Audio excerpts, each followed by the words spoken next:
Hey folks, welcome to the Beans and Dice Podcast, a podcast about how we game. And today's episode, we're going to talk about Tyrants of the Underdark, and we're also going to update you on games that we've played, things in the hobby that we've done, just a regular podcast conversation. Stick around. You're listening to the Beans and Dice Podcast, a podcast about how we game. All right, folks, thanks for sticking around. My name is Carlos, and with me today, I've got William. Yes. Co-hosting with me. And then on the guest couch today, Patrick makes a return. Hey, how you doing? And then a new guest, Alfred. Thanks for joining us, Alfred. Well, hello, pleasure to be here. And don't forget Bartlett the cat. He likes to hang out on the couch. But yeah, thanks for sticking around. Today's episode, we're going to talk about Tyrants of the Underdark. That's going to be our main topic. And then afterwards, we're going to catch you guys up on what we've been up to gaming-wise. But before we get started, let me talk a little bit about Tyrants of the Underdark. On BGG, it's currently ranked overall 190. You know, it's thousands and thousands of games. That's a pretty good spot to be in. It's 114 in the strategy games. It's rated at a 7.9 rating, which it makes it a good game. Solid. It's a 2016 production, and it was actually designed by Peter Lee, Rodney Thompson, and Andrew Veen, and it's published by Gale Force 9 and Wizards of the Coast, right? So mostly Wizards of the Coast, Hasbro type company, but they produced this right around the same time that Clank came out, which is why this game is probably something you don't know about.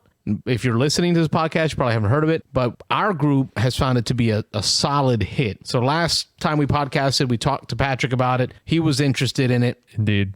Alfred reached out about playing a game, so we got with Will, who owns a copy, and he came out and taught it to us. So I played it before. Williams played it a lot, but on the couch, you guys are both new at it. So I wanted to let you guys get an opportunity to talk about your impressions of the game. That it's a deck builder with area control, where you're playing the role of Drow, which is like a D&D type character underground, and you're doing things like assassinating each other and supplanting and taking control of each other's areas, but you're using deck building to make that happen. Tell us what you thought. I mean, Patrick, lead us off. What'd you get? First off, I love deck builders. It's one of my favorite mechanics. One of my favorite deck builders is trains. This has definitely supplanted that. No pun intended.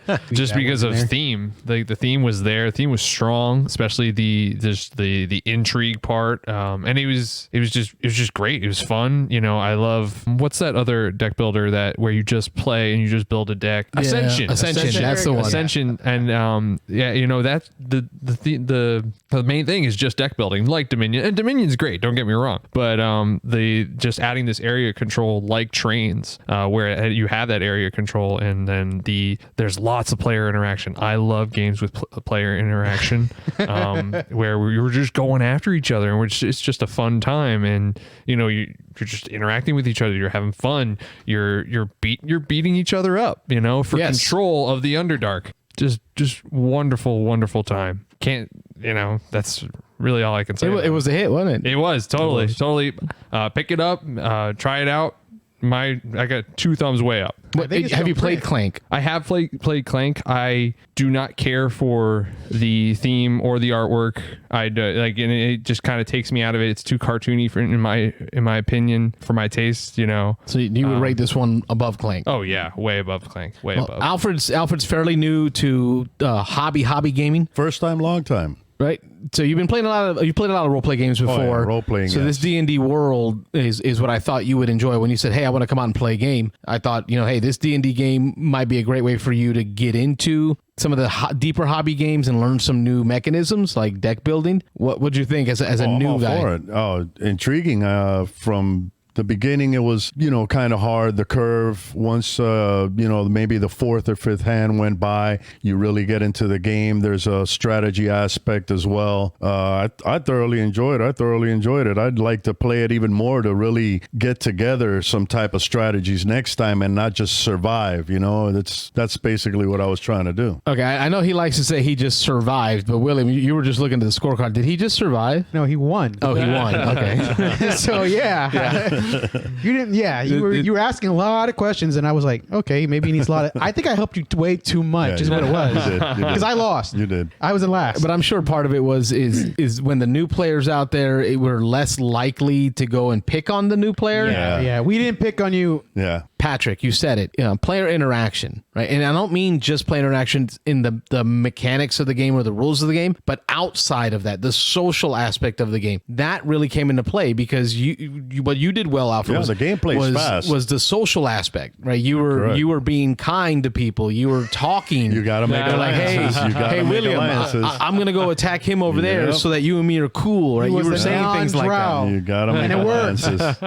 And that's what I meant by the player interaction. The social aspect of the game really came in for you because you didn't really try to hurt anyone or tick anyone off. You didn't really kill people in the game or take their spots. You just kind of did your thing. And it worked out for you. Sure did. Talk to me about the deck building mechanic, because that was your first time in a deck building mechanic. It was, like I said, after maybe the fourth or fifth hand is when you really see how all the mechanics start coming along, and what you need to play in order to get better cards or make moves, and it all starts coming into the light. After 4 or 5 hands, I'd say, and like I said, it's just more getting your strategy down and really getting a good game going. I'm ready for the next one. I think what I like about deck builders is the sense of ownership, right? So I'm taking the deck and I'm buying new cards and I'm putting it into my discards and I'm reshuffling my deck back into my hand. What I built there is mine.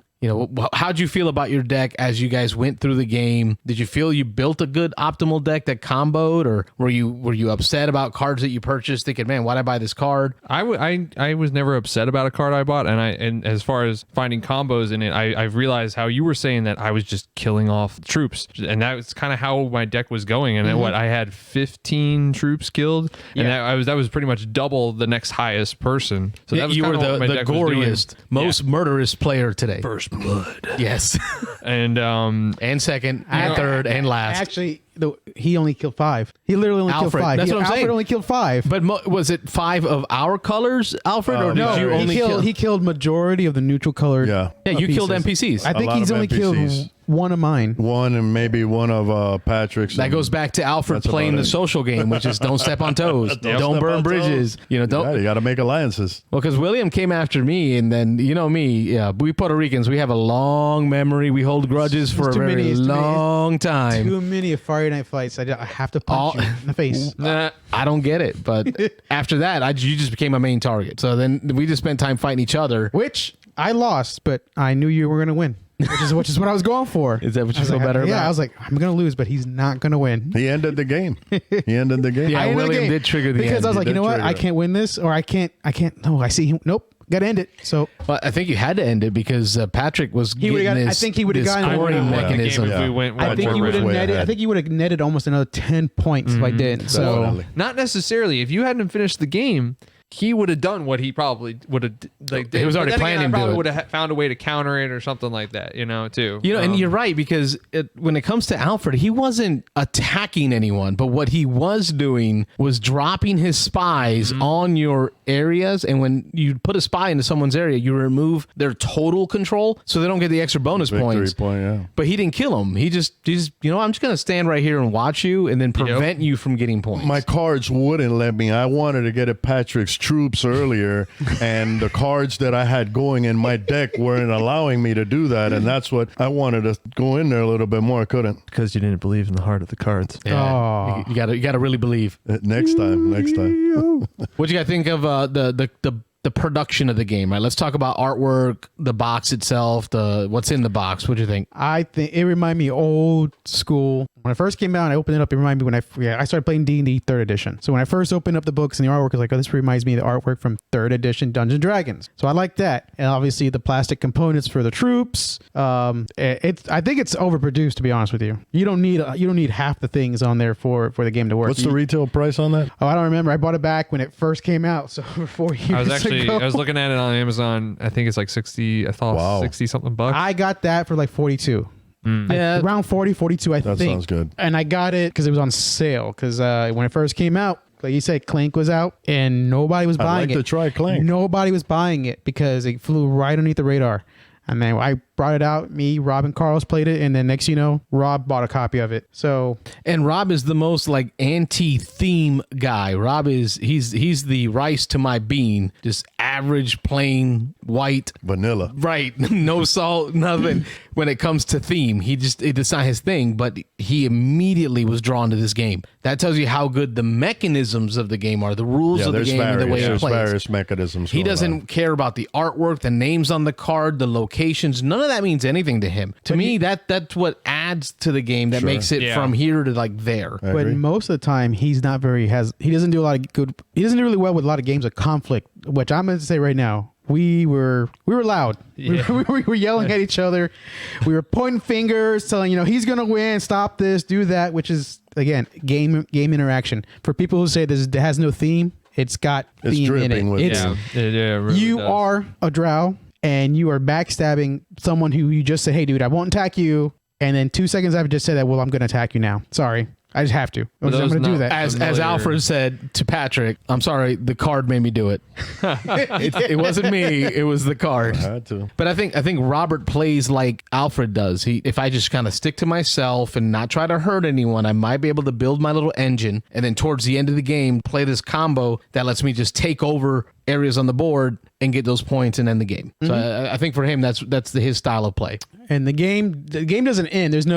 It ends when you want it to end. So whenever you put the last troop on the board, it ends. Whenever the last market card is drawn, the game ends, which I've never seen that happen, by the way, ever. I've always seen it end with the last person put the last troop on the board. You've seen it as being the market card has never. I have not seen that happen yet. Maybe with the advanced rule sets where there's a lot more cards. which we've never gotten to. Which we've never gotten to because we've always played this game as There's always been someone learning someone the new. game. I would definitely play again with that expansion deck you had in there as well. I want to try there's that. two in there which will do a lot of devouring and a lot of you thought it was bad before. Now you really can mess with. Now you can start adding cards to other people's decks, which give them negative points. So it's gonna. Ooh. So you can start really. So you know what? I don't want to put troops on the board. I'm just gonna give you 2 of these cards. Give you 2 negative 2 points. That's right. That's my turn. I just keep going until someone else ends it. Next, that guy, well, he's at negative 15 points. I'm positive 5. At least he didn't win, which I'm probably gonna do to you. That's a given. What'd you think of the artwork? Artwork was great. Really is that D&D style. A lot of the dragon cards were really Gorgeous. awesome. Yeah, they were gorgeous. That one, what was it? The Dragon Slayer? Dragon's Claw? Dragon's Claw. Yes, that I love the mask on that guy. Really looked like that kind of Rakdos look from Ravnica. I love Ravnica. Definitely very aesthetically pleasing to look at. All right, but let's talk about the user interface, right? The graphics for telling you what things do. I'm going to go to Alfred on this one. What'd you think about how hard was it to tell what the cards did and didn't do? The cards, everything is the numbers on the bottom kind of threw me off because they come into play at the end of the game when you need to count them, and that's in your deck where you put them in your inner circle or Right, victory points. your victory points. That kind of threw me off, but once you get that out of the way, it's fine. I digress. I go back to a classic AD&D, which is what I grew up with playing. Queen of the Demon Web Pits. Man, you open up that module, that's where the drow come out. Actually, the vault of the drow is where they made. I take it back. The Giant series is where they came out in. They came out in the Giant series. He's old school Just a here. little bit. Just a little bit. I mean, I played when I was in high Did it school. bring back those memories, though? Yeah. These are all the drow. This is what I grew up with playing. I played all those modules. Feels good, though, to kind of Awesome. play something that's not D&D, but gives you The feeling. makes you remember some of the moments that you've had with friends in the past playing D&D. The look, the aspect of it, the artwork is really, really classic, and just capturing the drow look. Because if you looked at it, it looks like they took out clips from all of the supplement books, all of the monster manuals. That's where all this art comes from. It's all D&D art. If I could make a kick on the game, and that's nitpicking, splitting hairs, I'd like to see better artwork on the actual board itself. Yeah, I have It's to agree too with that. square and it's too clunky looking, and I don't think there is any art on the there isn't. board. It's too clunky. There's a lot of angles. Let's make it a little bit spacey. Touch it up. The cards are beautiful. And then you got the board. They could put a little. It's just splitting hairs. Yeah, They because could there put really isn't a lot of beautiful all. artwork on There the board isn't. at And all. for There being isn't. the Underdark, the board should have been a little darker. It was real bright. Yeah, a lot of white. I think they're trying to make it easy to tell Yeah. what space is what. Which is fine, but All right, well, let's give it our final thoughts. Anybody got final thoughts on Tyrants of the Underdark? One thing I want to point out that I was thinking about how we were saying we didn't really know who was winning. We didn't really have a grasp on that. And I think thinking about that is that's why I think that forces you to kind of pay attention to the board and pay attention to actual area control. Make sure that you are controlling areas on the board, because I'm pretty sure that's probably where you won the game, Alfred. What was his area control score? Let's see. What areas did he score highest in? He scored highest in site control. Mm-hmm. He scored highest in total control. Mm-hmm. And then that was it. He was tied for second with VP cards from his deck. Mm-hmm. So he got 25 victory points from cards in his deck. That's pretty good. 27 was Patrick, and then I had 25. William was at 15. So again, Alfred's main victory points came from control of the board. Yeah. So I think that's where I think that's where you were sitting next to him. Why didn't you punch him in the face? I don't know, because like I was like also trying. You guys kept coming after my stuff, so I was like, I gotta regain control of what I have.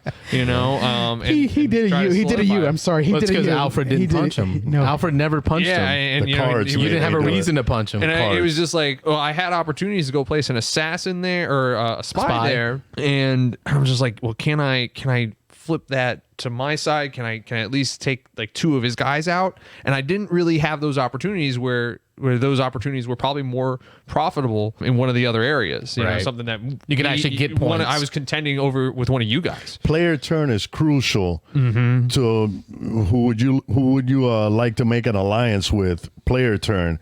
Since Patrick was playing after me, he really can't, get at me too much. You already got your points. Exactly. I go before him. So, I mean, if he tries to do something, it's moot after the fact, Yeah, because he's separated from you. I like the idea of not knowing exactly how many points anyone has, because you can easily look at the control on the board and see who's got what on the board. But it's the deck of cards, right? What did you buy? I promise you, I can't keep track of what 3 other people were buying. Yeah. Right? What their point values were. And if you can, you're playing the wrong game. Mm-hmm. Right. And go to Vegas. And then secondly, not just what you bought, but then what did you promote?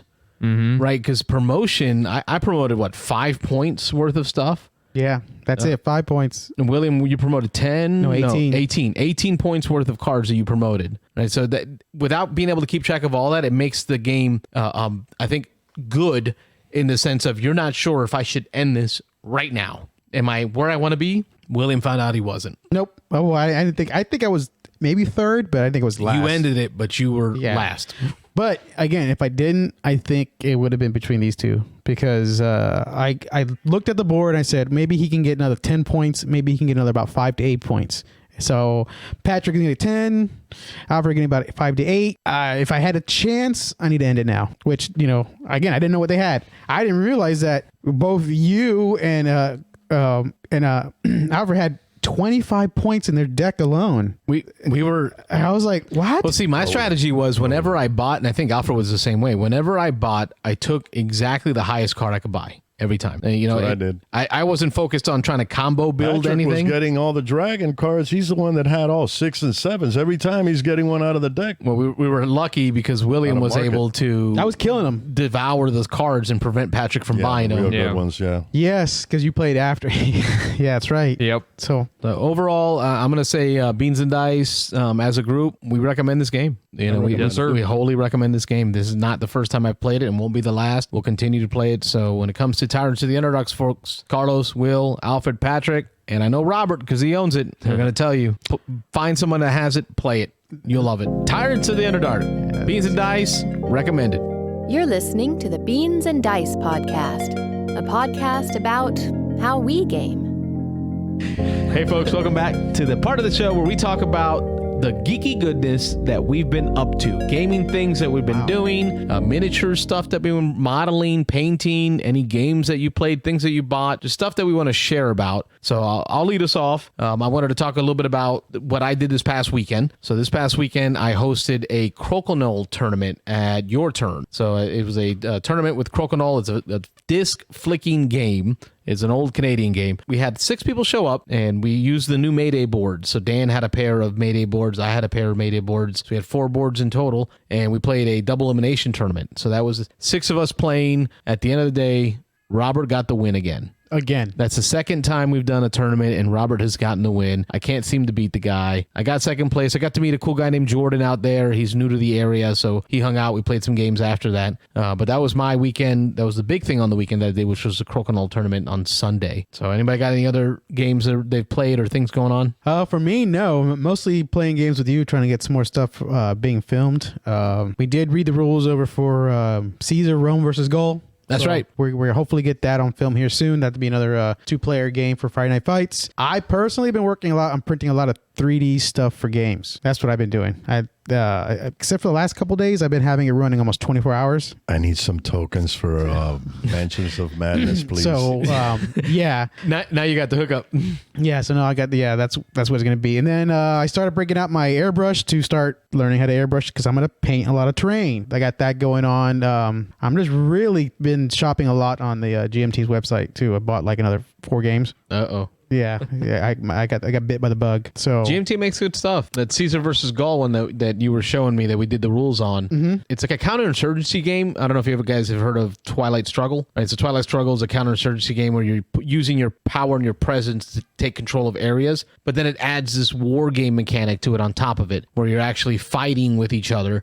So it's more than just counterinsurgency. It's also actual direct combat between barbarian tribes and Caesar's legions, with Mark Antony as a leader as well. So it's pretty interesting game. I can't wait to do that one on video so we can share some more wargaming. Yeah. And probably reading some more of the rules for the expansions for Red Alert. So I think we're going to try to get that one. I need you to assemble those models. Yeah.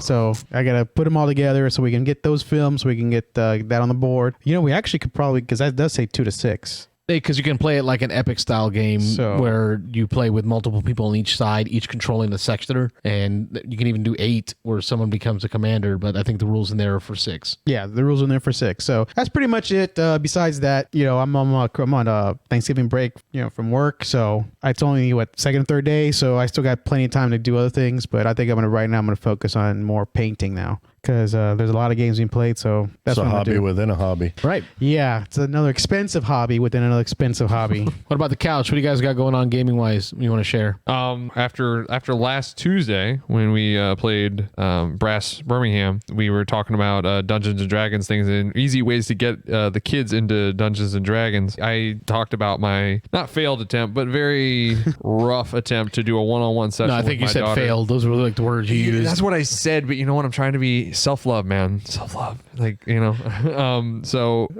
found out about Adventure Begins, D&D Adventure Begins, the board game that kind of that very it waters down D&D to very digestible for 10-year-olds and up. I think it says on there. My daughter is 10. I ordered it on Amazon, got it on Friday. We played it on Saturday. She loved it so much that she said she wanted to play it this afternoon. But I also found Pandemic Hot Zone. Pandemic Hot Zone. Thank you. Yesterday at Target for a very good deal. I said, hey, honey, do you mind if we play this and play Adventure Begins afterwards? She's like, okay. So we played that. I love that. That was great.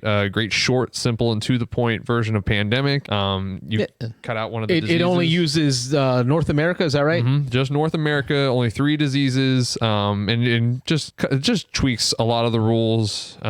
Changes some of the things to add difficulty. You will add crisis cards to the city deck, and actually it seemed kind of easy the way we were playing because just to get her used to it, I didn't play any crisis cards. But I think definitely I would always play with at least it recommends there's 7 crisis cards. They recommend for like the next level up 1 or 3 per in the deck, and then for the next level up 2 in the deck, and they add like just obstacles that you can't overcome, and that definitely very appeals to me. And I like the 30-minute playtime. My daughter was it likes really that. Within that 30-minute playtime though? I would say say so. Yeah, we probably finished the game, without any of the crisis cards in about 25 minutes. So yeah, it's definitely within that time. We beat the game. We cured all 3 diseases. And then going back to Dungeons and Dragons Adventure Begins. It was definitely great for Lily at 10 years old. I would highly recommend it. Just to put it out there, her favorite aspect of it. With this game, everyone takes the role of the dungeon master. They take turns playing the dungeon master. They'll still play their character while they're the dungeon master. But that's something she immediately said after we were done. We lost the main campaign. The dragon defeated us in the end. She said my favorite thing was that we all got to share that experience, and I was like, oh, that's good, And I think she's starting to understand more that D&D is more than just a role playing game. It's also a storytelling game about that. She had to come up with creative ways to deal with elementals. She came up with a creative way to deal with a water elemental. She's like, I'm gonna trap it in a jar, and she had to get creative like that. And I think that's one thing that she definitely needed to learn, and that definitely helped. That product, Adventure Begins, definitely helped her out. I think that's the whole purpose of the product, to introduce younger folks into the D&D idea, the concept of being a DM, being a player, and letting them role play that little bit if you'd like, right? Because I think some of the cards ask you to do role play things, like say what you're gonna say to the king, right? To make you do a role play activity. That way, and then you can tell if you like or enjoy doing that before you go into it's not D&D. necessary, but you can do it. I mean, well, in the game, this little introduction game, it asks you to. There's one where it says you need to impress the king with a dance. Got it. All other players need to stand up and dance. The dungeon master decides who danced the best. And whoever danced the best gets a bonus, right? Everyone else gets a negative. So it makes you role play a little bit. And I want to do that. It sounds a little cheesy, folks. I get it. It sounds cheesy, but it introduces younger folks to the idea of not just playing the game, rolling the dice, but playing a character, which is what D&D is also about. Not playing to win. Solving problems creatively. Because D&D is not playing to win. D&D is just playing the game. Playing the story. You will, as adults, we play D&D. You will have characters that die a lot if you play a lot. So that I haven't bought the product. I don't have kids, but I see where that's going. That's it's here behind me, and I'm going to teach it to my young one. Well, I'm not gonna dance, so good luck with that. Nasty dancer, dancing for money. Oh, Tina Turner.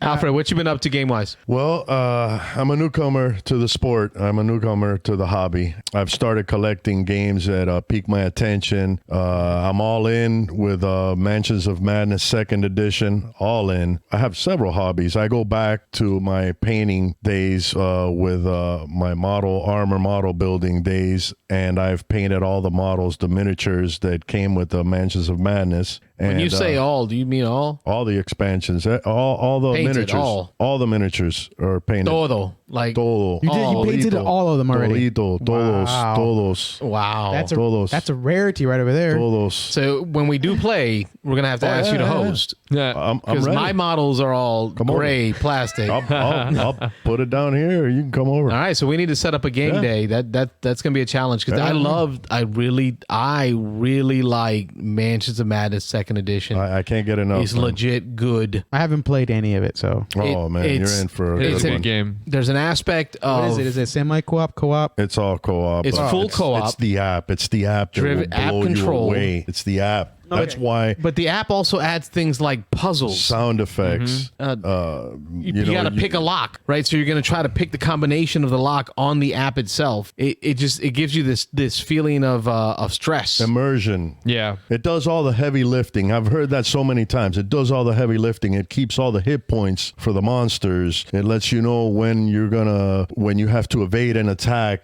depending on your role, you're chucking dice, you have your characters. You got your cards in front of you with your items and So the question is, when are we playing? right. It's a great one. Tomorrow. I'm off all week. Me too. So, Me too. I'm off till so Friday. You want to play? I want to. It sounds like something I would want to play. Oh. We'll start with the core.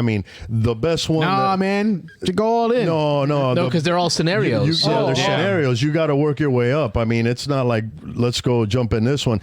Eventually, like the one that I'm really looking forward to is called the Horrific Journeys. That's the one where the train, I saw that Zeppelin, expansion. and you're on a liner, a cruise liner that it's sinking, and there's traitor aspects, and it's Cthulhu Mythos. It's all that H.P. Lovecraft deal. I love it. Mansions of Madness for Alfred. I think for me, last Saturday I did a Blitz Bowl tournament, which is the lighter version of Blood Bowl. We only had 3 people show up. I wanted to go there, and you posted it, and I was like, oh, now I know what I forgot. And I wanted to go there that day to play it. But the best thing out of that was we did it at the cafe, and they have this sandwich called the Turkey Works sandwich. So Sarah, Dan's wife, she's back there in the kitchen, and she's making fresh stuffing with roasted turkey Nice. and homemade cranberry sauce, all on like a pressed panini. Baby. Oh, that was legit. Sounds delicious. So that was my game day for Blitz Bowl, was that Turkey Works sandwich. Didn't they get an ice cream machine too? No, I had an ice cream at the same time. I had a cookies and cream ice cream. Yeah. I love that cafe. Your turn. Board Game Cafe in Zephyr Hills. We'll have to. I've read all about it. We got to go up there. That's where it is, Zephyr Hills? Yeah. Okay. It's about 40 minutes from here. Yeah. So it's not too bad. Why don't they have one of those here in Tampa? I don't understand. We've got a great game shop Armada where we play games, but we don't have any cafes. A cafe where you can rent some games and play games and drink coffee and They had something like that a similar lounge. in Orlando. A lounge. Yep. And Orlando had something like that, but who's going to drive away out to Orlando? Right, now we have one in Zephyr Hills, so it's not too far away.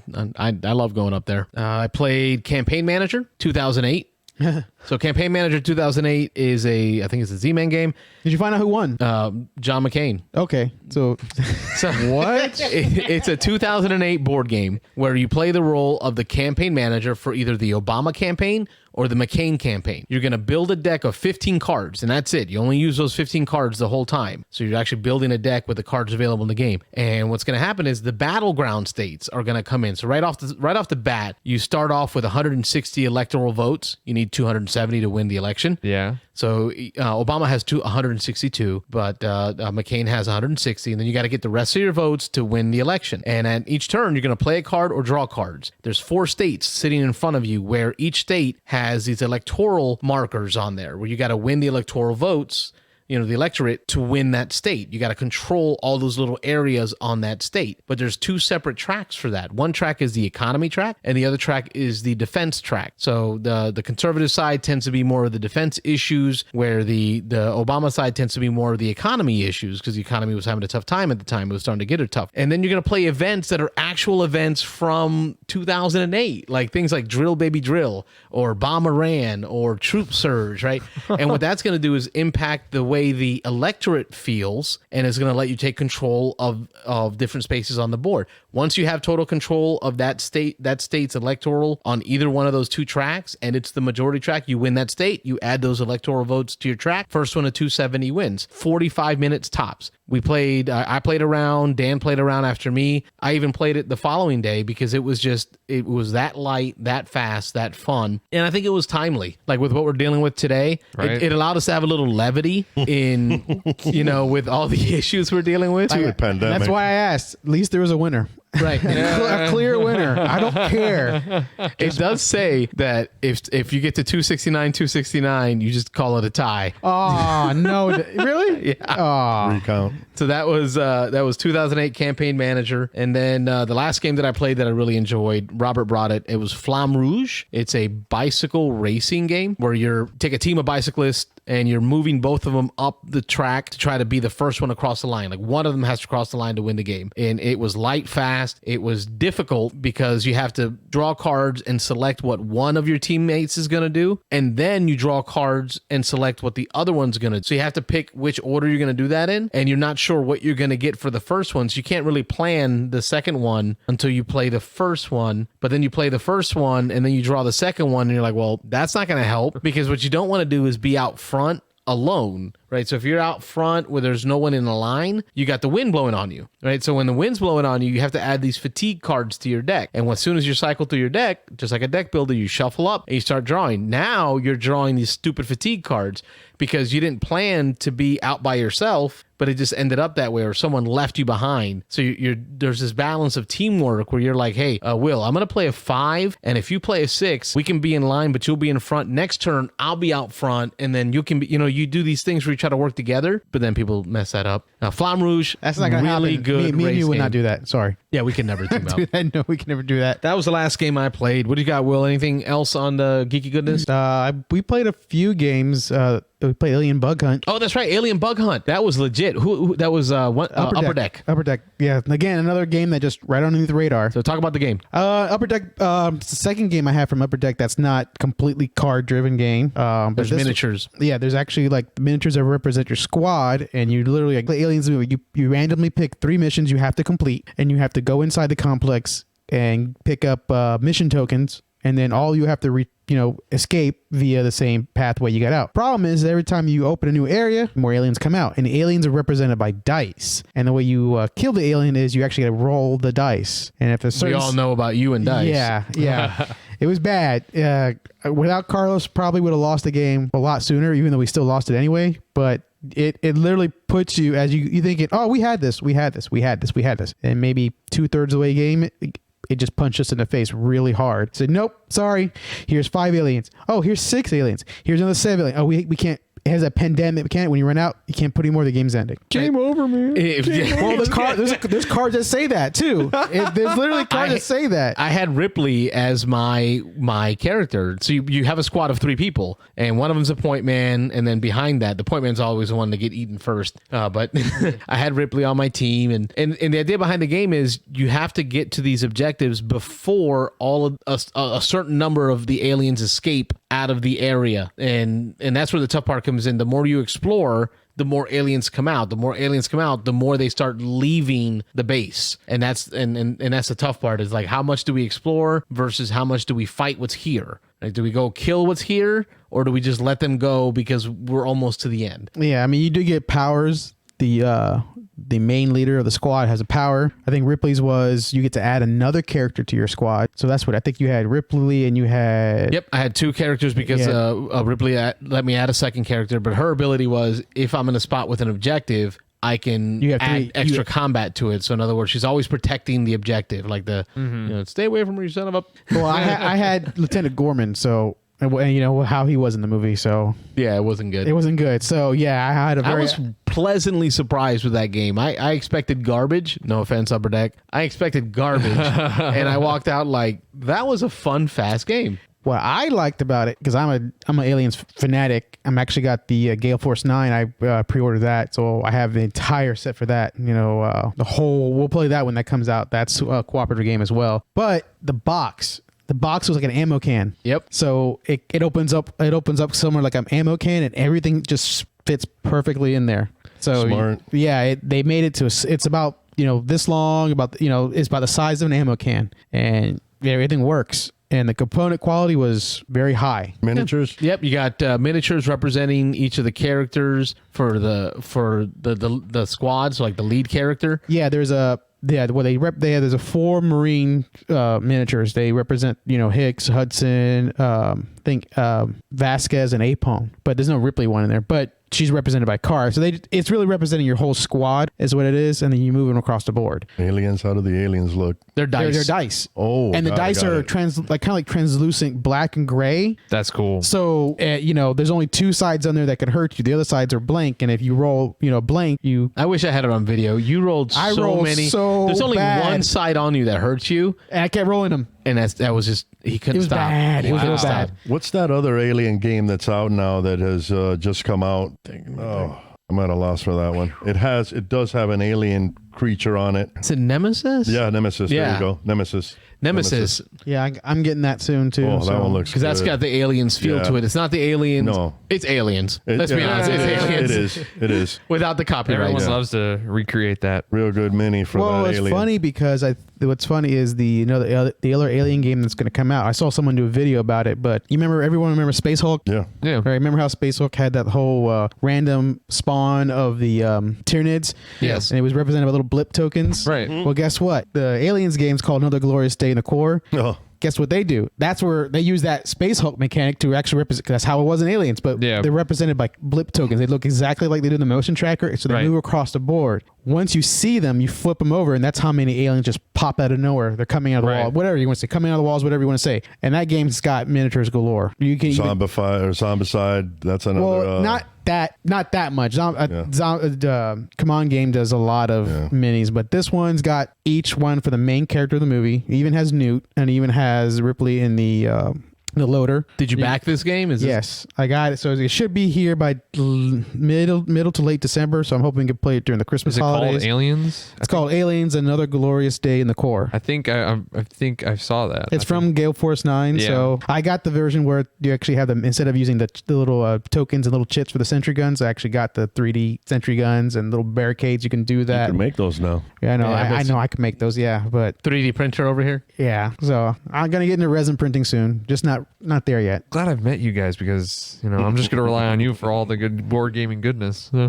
Yes. You don't need to purchase anything. I have a baby on the way, so I don't. I know.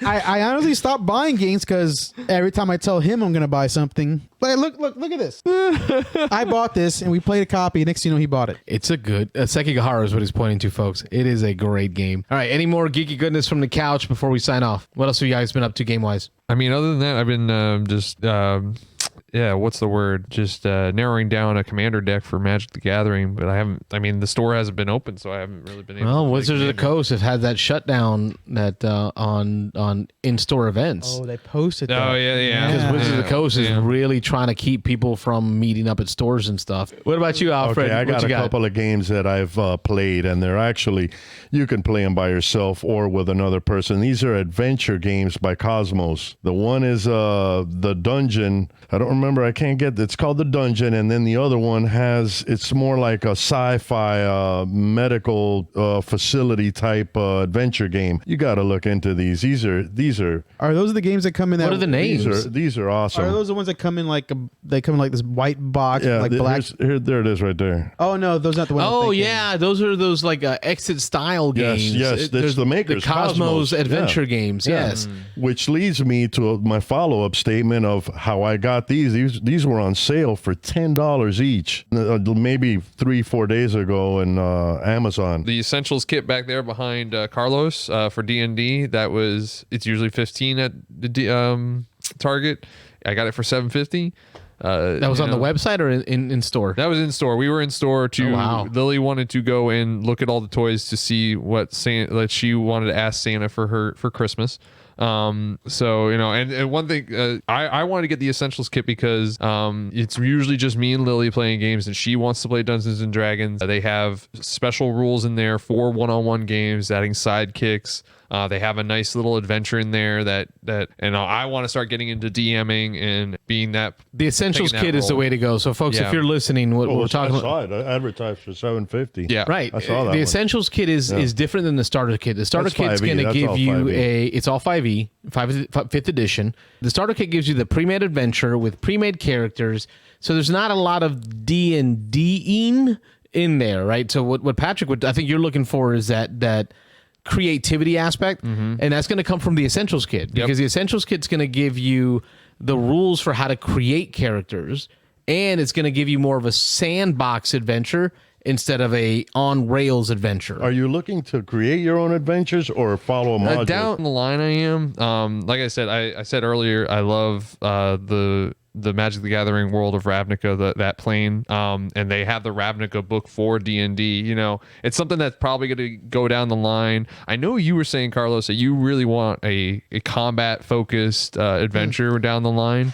And I was thinking of that. I was actually thinking about that today, while I was just kind of had a moment to chill at work. And I was like, maybe, down the line I can create a cool like Ravnica line where we have a team of just Boros guys and, they're going after the Gruul and trying to push them back from in the rubble belt or something like that.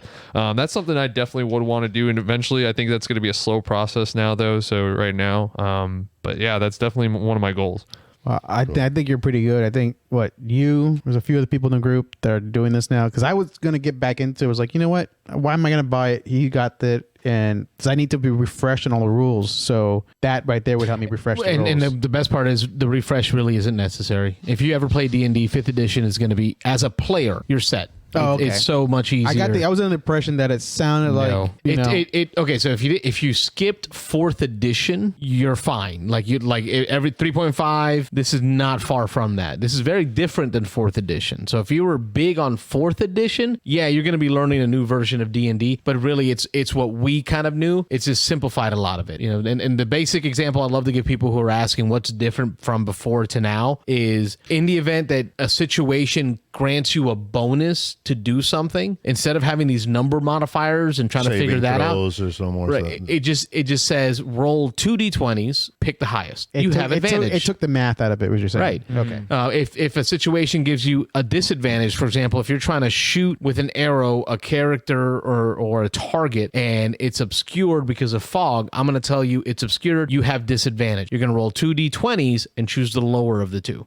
That's it. That it really changes. So you're not looking at all these numbers to figure out, well, what's my advantage for this and then disadvantage for that, and the modifier for this minus that equals this target. Now it's just roll 2d20s. If you have advantage, pick the highest. That's the simplest way to put it. D&D 5th edition, I'm looking forward to getting that to the table. So I'm glad Patrick has brought it up because it's got me desiring to play. Yeah. I also picked up that dungeon adventure game that you talked about for the kids because I've got a 10-year-old, or 9-year-old that I'm going to teach that to. I've also picked up the Essentials Kit for us to play.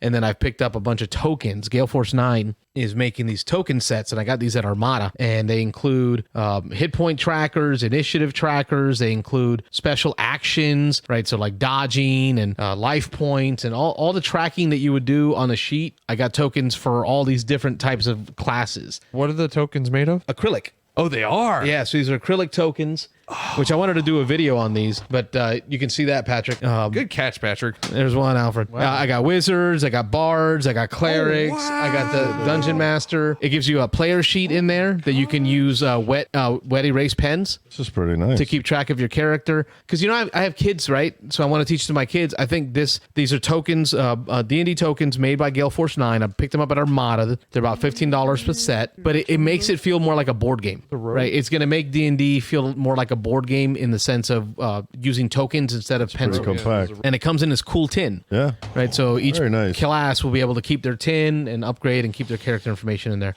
That's awesome. So Patrick, this is your fault. Oh, I am down with that. It's just a matter of time, dude. One of the enemies of gaming, man. Right? Yeah, too many games, too little time. Right? I'd like to give a shout out to Call of Cthulhu. Have you ever tried that? What is that, Just RPG? the Yeah. No, I have not. Oh, no. buddy. I don't want to say that it's going to turn your world upside down as far as 5e. This is another RPG game that's, you know, the mythos Cthulhu H.P. Lovecraft, where you're playing the role of investigators and the dungeon master is now the keeper of the lore. And just how the game runs, it's a Sandy Peterson, you know, the gamer, you know, Cthulhu Must Die and all the games that are out there right now is all Sandy Peterson. Well, this guy's written the whole genre for it, and it's all D&D module based and how it plays. And it's the adventures where you also have a pulp Cthulhu where you're more like an Indiana Jones type investigator and, you know, Brandon Fraser, the Mummy, that type of player. Feeling from it. cool. Exactly. Yeah. And then this is all based in the 1920s, 1930s. Yeah. Where there's World War One, right? Indiana Jones ish. There are modern ones that I forgot. It's something dealing with green. I can't remember. There's modern Cthulhu, but it's that old Cthulhu, the 1920s one. That's the core version that's out there. This game, I mean, it'll. I can't say. I don't want to say it's better than this or better than that. That's not fair. But it opened my eyes, and I'm familiar with both of these RPGs. And if you were to see this one, wow. No, because I have seen Cthulhu-based RPG games, and I like the idea of the damage not just to physical, but to the mental side, and then This is all sanity and right, the luck sanity points, pieces, and yeah. as you lose it, you start to pick up like hindrances that you have to role play out. So I have been interested in Cthulhu type games because it blown makes you away. play your character different. I'm all in. It's better to run than to stand and fight. Let me put it to you that way. It's better to run. It's better to run and fight another day. So tentatively, we got a lot of games coming out. Oh, yeah. And a lot of games we want to play. It's Well, great. November's rough. Like right now, we've got the Twilight Imperium 4th edition expansions coming out on Friday. This Friday This Friday. with Blood Bowl. Black Friday. Oh, yeah, it's $100. and Blood Bowl. And Blood Bowl, Yeah. Blood Bowl 2020 edition. The Just the second season expansion comes is out. $100. Folks, you ain't gonna Just the see expansion. anything else from him for a while.